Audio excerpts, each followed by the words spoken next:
સ્વસ્તિ સ્વસ્તિ કુસ્વસ્તિ સ્વસ્તિ પુષ્પસ્તિ દક્ષિણઃ અરુદ્ર કુંડલી ચક્રી વિક્રમર્જિત શાસનઃ નમો નમઃ. તમારા બધાનું સ્વાગત કરું છું આધ્યાત્મિક મહાશક્તિમાં. નક્ષત્રોના આધારે જો મેડિટેશન કરવામાં આવે તો કેવી રીતે લાભ મળી શકે, અને ખરા અર્થમાં એવી કોઈ શોર્ટકટ કી છે કે જેના કારણે થઈને આખા મહિનાના અંદર જે તમે મેડિટેશન કરો એ કેવળ 3 દિવસના અંદર તમે પૂર્ણ કરી શકો? હા છે. કેટલાક નક્ષત્રો એવા છે કે જે થોડાક જ સમયમાં બહુ વધારે ઉર્જા આપવાનું કામ કરે છે. પણ આ થાય છે કેવી રીતે? ખરા અર્થમાં જો વિચાર કરીએ તો મન, શરીર અને આત્માને પ્રભાવિત કરવા માટે ગોચરના અંદર જે 27 ભાગ કરવામાં આવ્યા છે, એના અંદર જે 27 નક્ષત્રો છે એ નક્ષત્રો કોઈના કોઈ દેવ સાથે જોડાયેલા છે, કોઈના કોઈ આરાધ્ય શક્તિ સાથે જોડાયેલા છે. એટલે જે ગોચરની વ્યવસ્થા છે એના માનસિક રીતે જેમ અક્ષાંશ અને રેખાંશ છે એ પ્રમાણે ગોચરના 27 ભાગ કરવામાં આવ્યા છે. અને એ ગોચરના જે 27 ભાગ છે એમાં જે તારાઓનો સમૂહ છે, જે આકારોનો સમૂહ છે, જે નક્ષત્રોના સાઇન છે એનો જે સમૂહ છે, એ રીતે 27 ભાગમાં એને વિભક્ત કરવામાં આવ્યું છે કે એ આકાશના જે નક્ષત્રો છે એ પણ દરરોજ 27 નક્ષત્રો એક દિવસે ચંદ્ર મહારાજ સાથે હોય છે. એટલે કે એક મહિનામાં 3 એવા નક્ષત્રો છે કે જે દિવસે એ નક્ષત્રો વ્યાપ્ત હોય, અને એ સમયમાં જો તમે મેડિટેશન કરી રહ્યા છો તો એ કેવળ 3 દિવસના પરિણામે આખા મહિનાની ઉર્જા તમને મળી શકે છે. આ શોર્ટકટ કી છે, ગુપ્ત રહસ્ય છે. તો કેવી રીતે મેડિટેશન કરી શકાય અને એ 3 નક્ષત્રો કયા છે? સૌથી પહેલા જો વિચાર કરવા જઈએ તો શ્રવણ નક્ષત્ર, બીજું છે રોહિણી નક્ષત્ર અને ત્રીજું છે અનુરાધા નક્ષત્ર. પણ કેવી રીતે કરશો મેડિટેશન એ પણ વિચારવું રહ્યું. શ્રવણ નક્ષત્ર, શ્રવણનો સીધો અર્થ થાય છે સાંભળવું. વેદની ઋચાઓ સ્પષ્ટ રૂપે કહે છે ભદ્રમ કર્ણેભિઃ શૃણુયામ દેવા. ભદ્ર એટલે કે કલ્યાણકારી શ્રવણ પહેલા કરવું જરૂરી છે. એટલે કે ઈશ્વરનું સાનિધ્ય લેવું, એની કથા સાંભળવી, એની વાર્તા સાંભળવી, એનું વ્રત વિધિ વિધાન સાંભળવું, ઈશ્વરના નામનું સંકીર્તન જ્યાં ચાલતું હોય એ સંકીર્તન સાંભળવું, અને એ સાંભળવાની આદત પછી ધીરે ધીરે એને મેડિટેટ કરવા માટે જ્યારે તમે ધ્યાનમાં બેસવા માટે જઈ રહ્યા છો તો સૌથી પહેલો નાદ બ્રહ્મને સાંભળવાની જરૂર છે.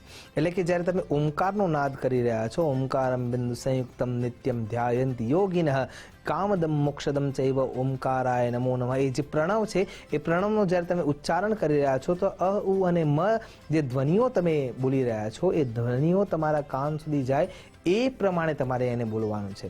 અને નાદ બ્રહ્મની શરૂઆતથી જ ધીરે ધીરે ભ્રામરી તરફ જવાનું છે. ભ્રામરીના અંદર પણ જેમ ભ્રમર ગુંજારવ કરે છે ઓમકારના નાદ સાથે ઓષ્ટબંધ રાખીને જ્યારે તમે ઓમકારનો નાદ કરી રહ્યા છો તો એ નાદ ધીરે ધીરે પ્રબળ રૂપે તમારા શરીરમાં ઉતરી રહ્યો છે. અને એ વખતે તમને ઘંટનાદ છે, શંખનાદ છે, ઝાલરનો નાદ છે, પછી જે વાયુનો નાદ છે, અગ્નિનો નાદ છે, જેમ જેમ આગળ જાઓ છો ત્યારે નીરનો નાદ છે, એટલે કે પાણીનો અવાજ છે, અને ત્યાંથી જેમ જેમ તમારી તપશ્ચર્યા આગળ જાય છે, મેડિટેશન આગળ જઈ રહ્યું છે, શ્રવણ નક્ષત્ર ચાલી રહ્યું છે, અને એ વખતે જ્યારે તમે એમાં જઈ રહ્યા છો ત્યારે તંતુવાદ્યનો જે નાદ છે આ ધીરે ધીરે ધીરે ધીરે તમારા મનને એકાગ્ર કરવામાં સહયોગ થઈ જાય છે. કેમ કે એ વખતે શ્રવણ નક્ષત્રના આધારે સીધી ઉર્જા તમારામાં આવી રહી છે. એનું માધ્યમ કેવલ કર્ણ છે. અને એટલા માટે જ્યારે તમે શ્રવણ નક્ષત્રના અંદર મેડિટેટ થઈ રહ્યા છો એ વખતે જ્યારે આ નાદને સાંભળી રહ્યા છો, એ વખતે નાદ જ્યારે તમારા અંદર ઉતરી રહ્યો છે ત્યારે મૂલાધારથી માંડીને સ્વાધિષ્ઠાનથી માંડીને અનાહત, મણિપુર, વિશુદ્ધથી માંડીને આજ્ઞાથી માંડીને સહસ્રદળ ચક્ર સુધીના અંદર એ નાદ ગુંજારવ કરવાની શરૂઆત કરે છે.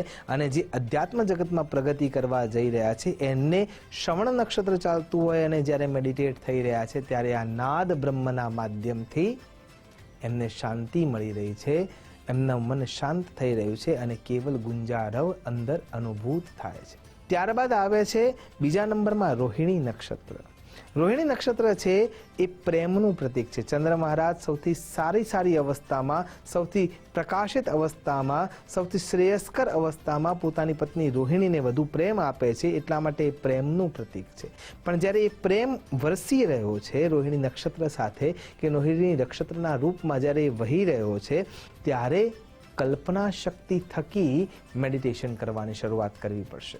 જેમ કે માની લો કે તમે મૂલાધારમાં સ્થિત ભગવાન શ્રી ગણેશની આરાધના કરવા માટે બેઠા છો, તો જ્યારે તમે આંખો બંધ કરીને મેડિટેશનમાં જઈ રહ્યા છો, તો એ વખતે તમારી રચનાત્મક શક્તિ એ જ તમારી અધ્યાત્મ શક્તિ બની જાય. એ હેતુથી અનુભૂતિના અંદર તમે એ લાવી શકો, એ ભાવથી આ ક્રિયા વિચારવાની છે. આંખો બંધ કરી છે, મનમાં આવો વિચાર કરી રહ્યા છીએ કે ગણેશજીની સપોઝ આરાધના આપણે કરી રહ્યા છીએ, અથવા જે કોઈ પણ દેવ તત્વની આરાધના કરી રહ્યા છો, તો એમાં આ વિચારો આવવા જરૂરી છે કે હું ગણેશ લોકના દરવાજે ઊભો છું, દરવાજાને દસ્તક દઈ રહ્યો છું, દરવાજાને ધક્કો મારું છું અને દરવાજો ખુલે છે, અનંત કોટી પ્રકાશ આ ચામડાની આંખોને ઢાંકીને બેઠું છે, પ્રેમ લક્ષણા ભક્તિ ઉમેરાય છે. અને એ વખતે તમારા મનમાં વિચાર આવે છે કે હું ભગવાનને આજીજી કરું. આજીજી કરતાની સાથે એ જે પ્રકાશ જે હતો એ હટી જાય છે, અને જેમ ભગવાન લાલબાગના બાદશાહના રૂપમાં જેમ ઠાઠથી બેઠા હોય એમ ઠાઠથી બેઠા છે.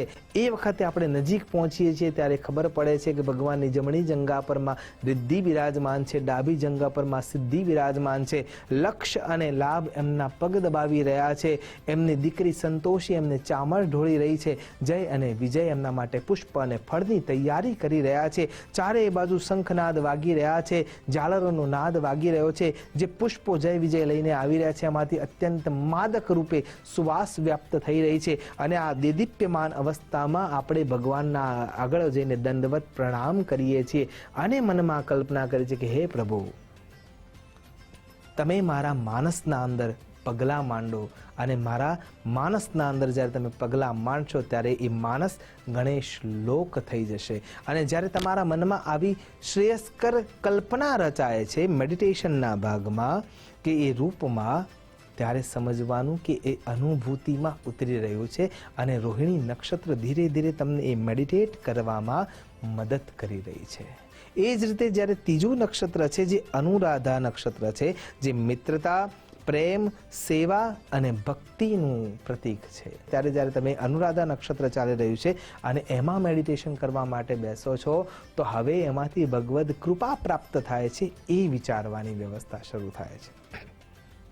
એટલે કે ભગવાન ગણેશજીનો જ દાખલો લઈએ તો ત્યાંથી ભગવાનને જ્યારે આપણે દંડવત રૂપે પ્રસ્તાવ મૂક્યો, અને એ વખતે ભગવાન હવે અનુગ્રહ કરી રહ્યા છે. જમણો હાથ આપણા મસ્તક ઉપર મૂકી અને પોતાની જગ્યાથી ઊભા થઈ અને આપણા ઘરે આવવા માટે પગલાં માંડી રહ્યા છે. આપણા હૃદયના ભાગથી ઉતરી અને મૂલાધારમાં સ્થિર જે ગણેશજી છે ત્યાં જવા માટે એ તૈયાર થઈ રહ્યા છે, અને આપણું જીવન ગણેશ તત્વ રૂપે સ્થિર થઈ રહ્યું છે. એવી ભાવના જેના અંદર આવવાની શરૂઆત થાય છે, એ અનુકંપા ઉતરવાની શરૂઆત થાય છે, એ અનુભૂતિમાં આવે છે, એ અનુરાધા નક્ષત્ર કરી શકે છે.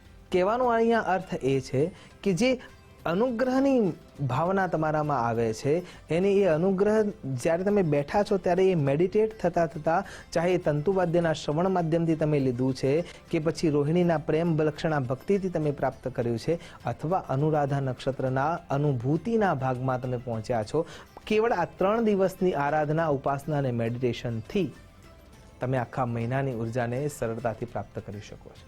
અને એટલા માટે આ નક્ષત્રોમાં આ સમયને આત્મસાત કરી લેવો જોઈએ, સાચવી લેવો જોઈએ.